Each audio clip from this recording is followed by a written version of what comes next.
Hello everyone. Today we're going to talk about my Seer build. I really like to find and utilize items and weapons in the game that are often overlooked by other players, things that are unique and strong when properly applied. And today we've got a really good one. It is the Clayman's Harpoon.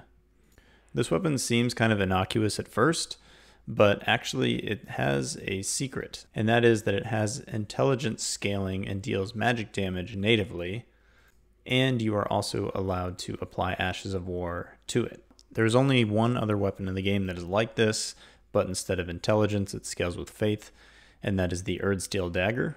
I made a build using the Erdsteel Dagger, which I recorded and uploaded quite a while ago. If you're interested in seeing that, it's my Black Knife build. You can click on the link and check that one out. The really cool thing about this weapon is that you can leave it on the standard affinity and then buff it with some type of weapon buff, which for this one we're going to be using a staff and the Scholar's Armament spell. Because the weapon natively scales with intelligence and your staff will scale with intelligence, putting points into intelligence will increase the damage native on the weapon, the damage added through the Scholar's Armament buff, and also the damage of your spells. This is incredibly potent, especially early on in the game when you have a lot fewer points to spend. I've built this as sort of a mid-game build, but you can start with this very early in the game if you want to. And the way you would do that would be to run down to the Siofra River Well in Limgrave and kill a couple of the Claymen down there for one of these harpoons. Next would be to visit Sorceress Selin and pick up the Scholar's Armament spell. Then you can use any staff that you want and any shield that you want. And then once you reach Sorcerer Rajay in Stormvale Castle, you purchase the Glintstone Pebble Ash of War from him. Because I built this as a mid-game build, I'll go over the gear that I have at level 100. For my staff, I'm using the Glint Blade staff because most of our spells that we're dealing damage with are the Glint Blade spells. And you're going to want to work your strength and endurance up to a point that you can wield a Great Shield. Most Great Shields will work, so it's really up to you what you use. I chose the Eclipse Crest Great Shield because it raises your immunity, robustness, and focus. Also, it does a good job of balancing the weight and stat requirements with the amount of guard boost it gives you. Your armor is really up to you. I think the Haima Glintstone Crown is a perfect use for this build because it gives us both strength and intelligence. And then for your armor, you're going to be limited on what you can wear based on your endurance because you're not going to have a whole lot of points to put in there until you're at least in the mid game. I ended up using the rest of the Carrion Knight set once I was able to put 18 points into endurance. And then the talismans you're going to want are the Magic Scorpion Charm because we're dealing a lot of magic damage. The Spear Talisman is great for this build because, as you'll see, a lot of times you'll just want to raise your shield and sort of poke out from behind it and deal damage while the enemy is attacking you. Also, the Curved Sword Talisman is a good one here because we're going to be doing a decent amount of block countering. And then whatever talisman you can get to raise your equip load is going to be really important. Eventually, you'll want to use the Great Jar's Arsenal. I mentioned it earlier, but I'll repeat it. It's really important that we use the standard affinity on the Clayman's Harpoon. Going with the heavy or keen or quality affinity is going to lower our damage output because we don't have enough points to put into strength or dexterity to make those affinities worth it. So just leave it on standard. This way we can also use our Scholar's Armament buff. The first Ash of War that you'll be able to pick up is the Glintstone Pebble, which is a great Ash of War for this. And that's because you shoot a little projectile and then thrust your spear out. And because the spear has really good range, it allows you to hit the enemy from a decent amount of way. And then once you kill the first version of Loretta, you'll pick up Loretta's Slash, which is another good Ash of War that you can use. I sort of rotate between those two depending on the situation I'm in. For our physic, I'm using the Magic Shroud and Crack tier to increase magic damage, and also the Intelligence, not Crystal tier.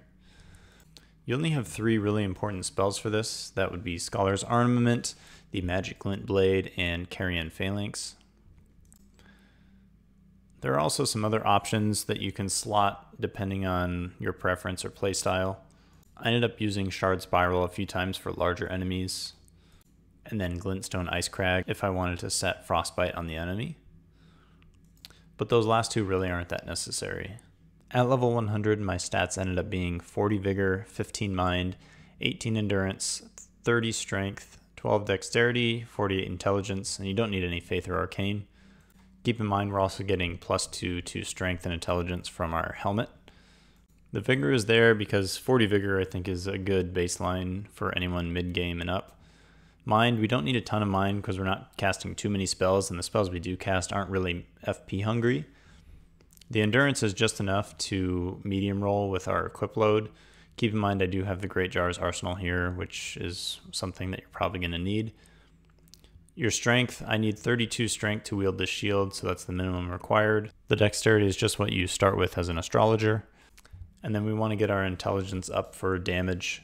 Your Intelligence will stop increasing the native damage on your Clayman's Harpoon around level 50, so that's why I chose 50 for this stat. Beyond that, any additional points you put into Intelligence are only going to add damage to your weapon through the Scholar's Armament spell. Let's talk about how to play this build. Against really aggressive enemies like rats or dogs or the little imps, I like to just hold my shield up and poke from behind it, which keeps me safe. Also, you can guard counter in situations where it makes sense. If you have tougher enemies, I like to set up with Carrion Phalanx or throw out some Glint Blades and then run in either just with my spear or with my Ash of War.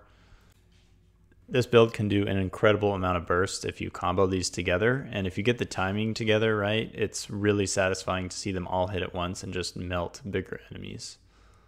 A couple of Glint Blades plus your Carrion Phalanx plus the Ash of War can deal thousands of damage. Inevitably you'll run into some bosses that you're not going to want to be blocking against because we don't really have enough stamina here to just continuously block against really hard hitting enemies.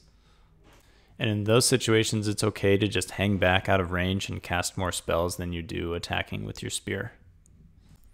It's also worth mentioning that the Clayman's Harpoon gets decent strength scaling when it's on its standard affinity, which means the points that we put into strength in order to wield our shield is going to add a good amount of damage to our spear as well.